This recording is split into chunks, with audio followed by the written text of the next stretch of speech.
Resiliência porque a vida vai te apresentar contrariedade, vai ter gente tentando te humilhar, vai ter injustiça nessa vida. Em vez de ficar chorando, em vez de ficar amaldiçoando, em vez de ficar só reclamando, perdendo noite de sono, passa pra próxima, vira o disco e vambora. As injustiças estão aí pra todo mundo. É pro rico, pro pobre, pro negro, pro branco, é pra todo mundo. Pro crente, pro muçulmano, não tem essa.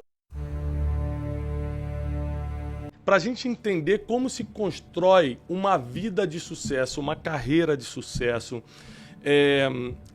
é possível você sair do zero, sair do nada mesmo, sair da roça, sair assim da pobreza e alcançar alguma coisa na vida? Quando você alcança, como faz para manter? Porque eu já reparei que muita gente até chega, só não fica, né? Então, assim... E aí, Thiago, se me permite, eu quero agradecer a todos essa oportunidade. Aí me traz a memória já de cara uma frase de minha mãe. Minha mãe, muitos sabem da história, minha mãe é uma pessoa sem estudo, quase analfabeta, de uma origem extremamente humilde, pobre mesmo, na acepção da palavra. E minha mãe, logo quando eu termino minha faculdade, tiro minha carteira da ordem e eu volto a Jaguapitã, cidade do norte do Paraná, uma cidade bem pequena e tal, e estou todo pimpão, né, visitando minha mãe. Minha mãe tá lá fazendo arroz, mexendo no arroz. Ela olha pra mim, né, percebeu que eu acho que eu tava meio afetado pelo fato de ter tido aquela conquista tão difícil, que era tirar minha carteira da horta, concluir a faculdade. E ela fala pra mim: Nelsinho, não importa como um homem nasce, onde nasce, como vive. O mais importante na vida de um homem é como ele termina a vida. Tome muito cuidado. Então, eu vou responder essa tua colocação. Se o difícil é chegar ou manter, o importante não é nem onde nasce, como nasceu, como viveu. Mas o importante mesmo é como você vai terminar sua vida, né? Então eu já vou fazer aqui uma referência ao livro de Eclesiastes. Salomão fala: o fim é bem melhor do que o começo. Se você precisa priorizar alguma coisa, prioriza como você vai terminar. Vários personagens na história, não só na humanidade, mas na história bíblica, porque terminaram mal, fizeram a vida toda tudo certo. No final terminaram mal, sumiram da história, foram retirados. Então isso aqui já é um ensinamento logo no início.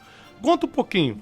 Você, hoje, para ter o maior escritório de advocacia da América Latina e está invadindo o mundo aí, né? Em 2014 você começou a expandir as atividades para outros países, Índia, Portugal, China. É colunista da revista Forbes, da Folha de São Paulo, ou seja, a gente está falando com alguém que tem uma representatividade muito grande na sociedade. Então você provavelmente deve ser filho de advogados, você deve ter começado... já com algum tipo de estrutura para chegar com... Herdou alguma coisa para chegar com pouca idade num lugar tão representativo. Obrigado. Mas a minha história ela tem algumas peculiaridades, que eu diria que é um pouco daquilo que até chama a atenção, o fato de eu ser filho de pais semi-analfabetos, pobres de marré-marré, né? Vou usar uma linguagem bem popular, pobres de marré-marré. Eu tenho uma origem muito humilde. E vinha fazer direito inspirado num personagem de história em quadrinhos, o Demolidor, das Superaventuras Marvel, né? Que recentemente tivemos uma série na Netflix, que fez um bom sucesso. E antigamente teve um filme com Ben Affleck, né? Também o Demolidor, o Homem Sem Medo. Esse personagem, quando eu tinha 12, 13 anos, me inspirou a vir a seguir a carreira jurídica, juntamente com não gostar de trabalhar na roça, porque a minha origem ela é numa cidade pequena, meu pai um pequeno lavrador, que com 11, 12 anos já me levava para trabalhar na lavoura, e às vezes as pessoas imaginam, romantizam, mas era para trabalhar segurando a enxada mesmo, carpinando, cavando buraco para plantar bananeira, para instalar murões de cerca. Então era um trabalho realmente braçal e duro.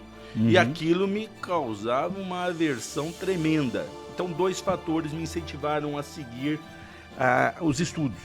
O primeiro deles é não gostar de trabalhar na roça, trabalho braçal, sim, e inspirado no Demolidor, das Superaventuras Marvel. Eu li o gibizinho emprestado por um amigo meu, que era vizinho, tal, que estudávamos no colégio estadual, municipal e estadual, depois estadual. Eu me inspirei, falei, não, eu quero ser advogado. E eu vi aquela coisa romantizada, que era o advogado americano. É importante porque não é o advogado brasileiro, é o advogado americano. Então eu imaginei que a advocacia fosse aquilo na linha americana e sigo a minha trajetória estudando, que era uma maneira de sair daquela situação. o estudo, ele é uma maneira de mudança de vida. É importante deixar isso.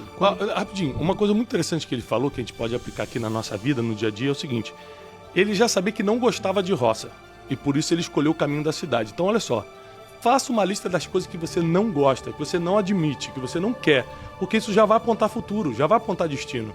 Então, por exemplo, uma coisa que eu descobri aos 19 anos de idade foi: eu não quero ser funcionário, eu não quero trabalhar para ninguém. Por quê? Minha primeira experiência trabalhando para os outros, eu falei: ele vai determinar o horário que eu chego e que eu saio? Ele vai dizer onde eu posso ir, onde eu não posso. Quando eu entendi isso aos 19 anos, eu falei: eu nunca vou trabalhar para ninguém. Eu coloquei, não era empresário, não era nada. Só escrevi assim: ó, nunca vou trabalhar para ninguém. Pronto. Então, quando você sabe o que não quer, você já começa a definir teu futuro. Faça a lista das coisas que você não quer, você não gosta, você não admite. Você já vai entender mais ou menos o caminho que tem que trilhar. Qual é o caminho? O oposto disso. Nessa linha, eu começo minha carreira, já vou dar um salto aqui, já tô iniciando a advocacia e começo a advocacia full service, ou seja, fazia tudo que vinha para fazer, que eu tinha condição de fazer. É importante ter responsabilidade. Não assumir responsabilidades que você sabe de antemão que não tem condição de responder por aquilo. E eu lembro que eu estava, na época, eu fazia todas as áreas mais básicas do direito, e eu estava numa audiência na Justiça do Trabalho. A Justiça do Trabalho, ela é uma justiça que tem desde advogados muito bem-sucedidos até advogados que não são bem-sucedidos, né? Que literalmente batalham todo dia sem ser reconhecidos e sem serem bem-sucedidos. E eu olhava lá e via aqueles advogados barrigudos, né, com a camisa toda esgarçada, gravata, e eles tomavam café e alguns limpavam a boca da gravata.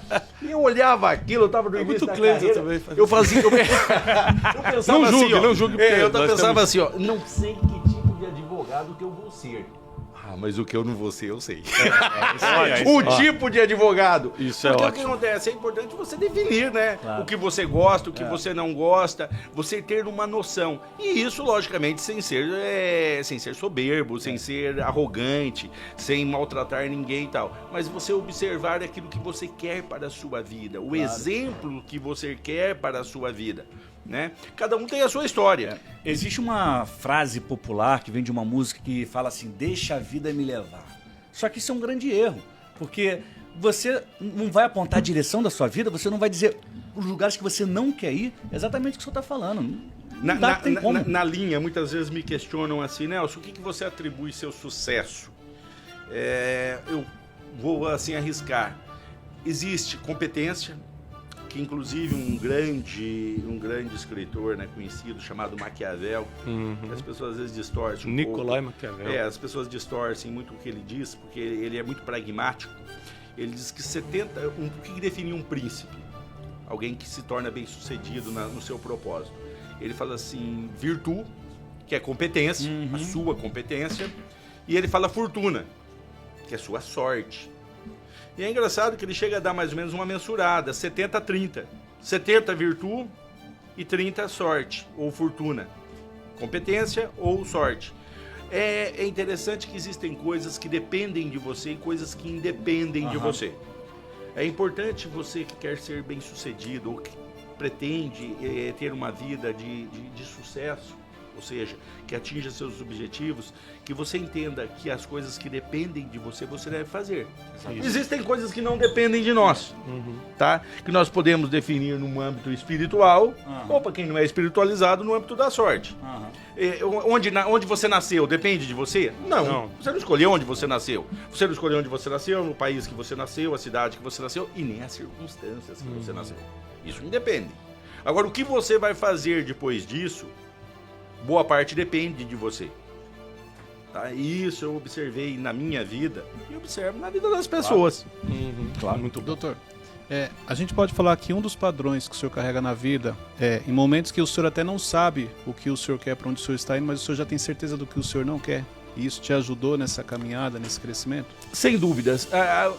Um questionamento, às vezes, que é muito comum me fazerem, né? Principalmente nas redes sociais. Você imaginava ter o sucesso, o escritório ter o sucesso que hoje, e eu falo até hoje, né, lembrando a frase da minha mãe, que nunca me deixa perder essa noção de que é importante você se cuidar sempre. Tivemos vários casos de pessoas que foram muito bem-sucedidas, e você citou passagens bíblicas, e saindo da Bíblia também temos casos muito próximos da nossa realidade, pessoas que foram muito bem-sucedidas no final da vida, acabaram estragando sua biografia e tudo mais com algumas atitudes erradas ou caminhos errados que tomaram.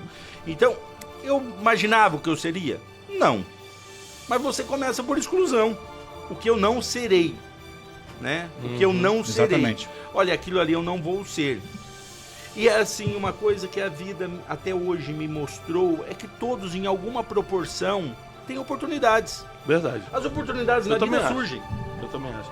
Ó, salvo raríssimas exceções, eu já tive a oportunidade, por exemplo, de ir à Índia algumas vezes. Aí você vai lá para uma cidade, por exemplo, Varanasi, foi a cidade mais pobre que eu já visitei na vida. Mas pensa assim numa miséria, você pode estar com $1.000 no bolso e você não vai comer nada, não tem onde comprar. Porque não tem. Não tem onde comprar. Salvo uma exceção como essa, de você nascer num lugar que não importa o quão esforçado você seja, não importa o quão dedicado você seja, não tem oportunidade, você teria que sair daquela cidade. Eu acredito, por exemplo, tratando-se de Brasil, eu sou criado no Rio de Janeiro, morei 30 anos no Rio de Janeiro. Minha adolescência, minha infância e adolescência foi em frente ao Morro do Juramento. Então eu sei, eu não morei no morro, mas eu sei como é a vida no morro. E eu garanto que todos têm oportunidade. Imagina uma pessoa que mora hoje numa comunidade carente, ela desce para lavar carro, o Rio de Janeiro está a R$50 a lavagem do carro, aqui em São Paulo está cerca de R$70, vamos botar a média, tá? O cara lava 5 carros, só 5 carros no dia. Ele volta com dinheiro para casa, que faz a comprinha da semana ou até de 2 semanas. Ele volta com as contas pagas de luz, de água. O problema é que ninguém quer aproveitar as oportunidades, ou melhor, criar as oportunidades. Porque, por exemplo, descer para lavar um carro, descer para fazer uma faxina é criar a oportunidade, não é esperar ela vir. E como o senhor aproveitou a sua primeira oportunidade? Você decidiu ser advogado por influência de um gibi que estava lendo, Demolidor, que também era advogado. Mas como foi a primeira oportunidade? Você foi trabalhar no escritório? Qual foi a primeira oportunidade? Depois da prova da OAB? Vamos lá. Eu, durante até a conclusão do meu curso da faculdade, eu era funcionário. Trabalhava numa empresa, sempre trabalhando em empresas, auxiliar de escritório, salário baixo, piso de categoria, fazendo bicos, né? Sempre tendo oportunidade de bicos. Não tinha preguiça. É importante isso, você não ter preguiça. Você estar sempre disposto, né? E trabalhar com aquilo que você tem. Você citou aí a questão de oportunidades. Assim, né? Nós temos que entender também, e eu procuro sempre me rememorar. Porque às vezes quando você está na bonança, às vezes começa a esquecer de como é a dificuldade. Né? Existe sim situações que são muito difíceis. Às vezes as pessoas me questionam, você citou aí a da Índia,